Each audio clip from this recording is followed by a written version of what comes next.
بسم آبن والدن منفس قدسن حد أملاخ أمين فقران أحواتين حتين نقعنا بحدش عامت كلتشحن إسران شدشتن بسلام أبصحنا نابلكو أبزع عامت زدما مزقب هايمانوت تمرتي كاتوليكاويت بتغرسيان أب عامت زبل حابيرنا كنا نببن كنا استنتنينا أب كل تشحن إسران أربعة قدوس مصحف أب حد عامت زبل بحبار كم زنببنا يون كم زستنتنان زذكر كوينو إذا عامته كل تشحن إسران شدشتن دما نمزقب هايمانوت بحنساب كويننا ببخفالو أب نفس وقف معالتي الناس تنتنا حبيرنا ندنببنا كنقدسلو كنبارخلو إنا مساخم زلخو أبا ميكائيل بصلوتكم كتسنيني حبيرنا جميرنا خا حبيرنا بحاده نخنفصم نبقعلو صقا نخركب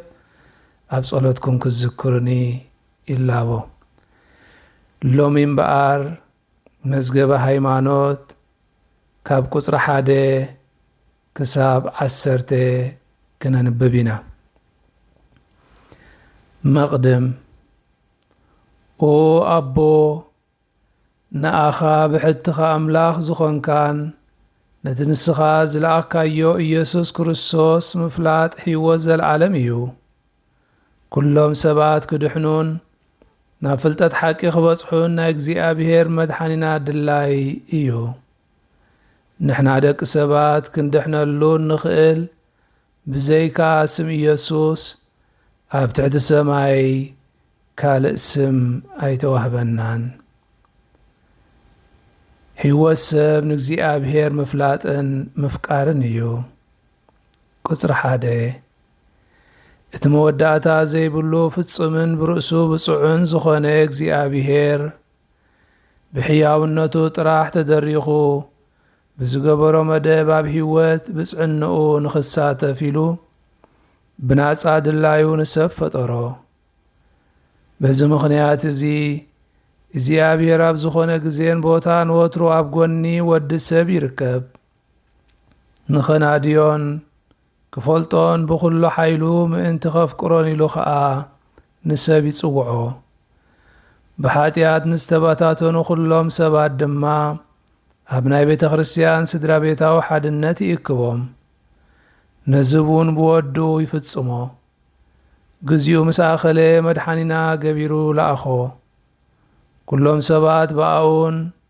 أبون بمنفس قدوس دك صقاون ورسته هيوت بصعناون مئنت خخونون እግዚአብሔር ጸዊዕዎም እዮም ቁጽር 2 እዚ ጸዋዕታ እዚ ኣብ ኩላ ምድሪ ምእንቲ ኽልቕ ክቃላሕ ኢየሱስ ነቶም ዝሓረዮም ሐዋርያት ወንጌል ክሰብኩ ድሕሪ ሂቡ ልኢኽዎም ከይድኩም ንኹሎም ህዝብታት መሃርዎም ብስም አብን ወልድን መንፈስ ቅዱስን አጠምቅዎም ዘአዘዝኩኹም ኩሉ ንኽፍጽሙ መሃርዎም እነሆ ኣነ ክሳዕ መወዳእታ ዓለም ምሳኻትኩም ኣለኹ በዚ ተልእኾ እዚ ተባራቲዖም ሐዋርያት ተበገሱ ኣብ ኩሉ እውን ሰበኹ ጐይታ ምሳታቶም ኮይኑ ይሰርሕን ነቲ ቃሉ ኸኣ በቲ ዝስዕብ ዝነበረ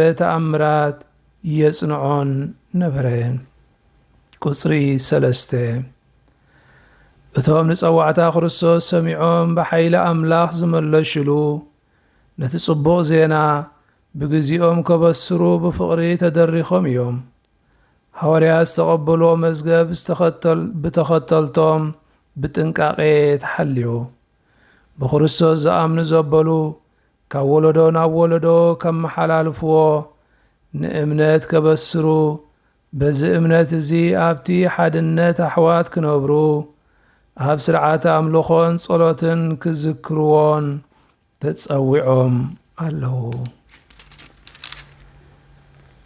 እምነት መምሕልላፍ መደብ ትምህርቲ ክርስቶስ ቁጽሪ 4 ክርስቲያን ዝኾኑ ቀዳሞት ተኸተልቲ ንምፍራይን ኢየሱስ ወልደ እግዚአብሔር ከም ዝኾነ ከም ዝኣምኑ በዚ እምነት እዚ ብስም ኢየሱስ ሕይወት ከም ዝረኽቡ ንምግባርን ኣባላት ክርስቶስ ምእንቲ ክኾኑ በዚ ሕይወት እዚ ንምዕባዮምን ንምምሃሮምን ዝተገብረ ሓፈሻው ናይ ቤተ ክርስቲያን ጻዕሪ ካብ ቀደም ኣትሒዙ መደብ ትምህርተ ክርስቶስ ተባህለ። ትምህርተ ክርስቶስ ቁጽሪ 5 ትምህርተ ክርስቶስ ክበሃል ከሎ ንቆልዑ፣ ንመንእሰያት፣ ንዓበይቲ ብናይ ሃይማኖት ጉዳይ ምምሃሮም ማለት እዩ። እዚ ከዓ ንክርስቲያናዊ ትምህርተ እምነት ብዝተዋሃደ መደበይና ኣገባብ ምምሃሩን ንሰማዕቲ ናብ ናይ ክርስትናዊ ሕይወት ምልኣት ምምራሕን የጠቓልል። ቁጽሪ 6 ምስኡ ማዕረ ዝረአ እኳ እንተዘይኮነ ትምህርቲ ክርስቶስ ተሓንጸሉ ንናይ ቤተ ክርስቲያን ተልእኾ ጉስነት ዝርኢ ገለ ነጥብታት ኣሎ። እዚ ድማ ትምህርቲ ክርስቶሳዊ ጠባያት ዘለዎ ኮይኑ ንመደብ ትምህርቲ ክርስቶስ ዘሰናዱ ወይ ከዓ ካብኡ ዝፍልፍል እዩ።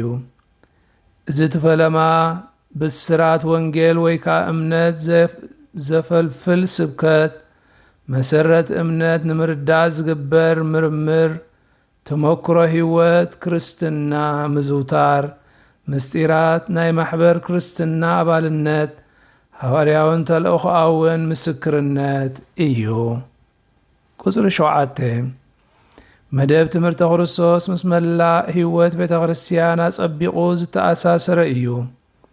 ቤተ ክርስቲያን ብቦታ ምስፍሕፋሓ ብቁጽሪ ምብዛሓት ጥራሕ ዘይኮነስ ኣውራ እኳ ደኣ እቲ ውሽጣዊ ዕቤታ ንመለኮታዊ መደብ ተቐባልነታ ኩሉ ካብ ትምህርተ ክርስቶስ ዝመጽእ እዩ።